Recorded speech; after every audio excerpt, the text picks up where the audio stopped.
ആത്മാവിന്റെ ഫലങ്ങൾ, ദാനങ്ങൾ, വരങ്ങൾ നമ്മളിൽ നിറയുകയാണ്. കലരുകയാണ്. പരിശുദ്ധാത്മാവിന്റെ ഫലങ്ങൾ എന്താണ്? പരിശുദ്ധാത്മാവിന്റെ ഫലങ്ങൾ എന്താണ്?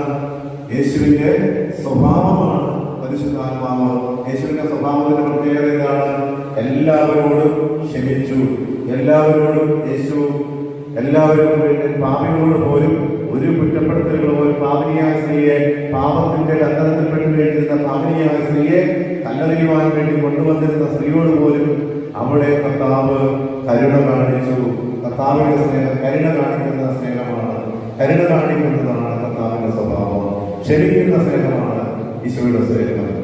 അങ്ങനെ പരിശുദ്ധാത്മാവിന്റെ ഫലങ്ങൾ യേശുവിന്റെ സ്വഭാവമാണ്. ഈ സ്വഭാവമാണ് നമ്മൾ നിറഞ്ഞു നിൽക്കേണ്ടത്. യേശുവിന്റെ സ്വഭാവം നിറഞ്ഞു നിൽക്കണം. കുറ്റപ്പെടുത്തലുകൾ പാടില്ല. അങ്ങനെ നമ്മൾ കുറ്റപ്പെടുത്തുന്നത് പരിശുദ്ധാത്മ ദൈവത്തിന്റെ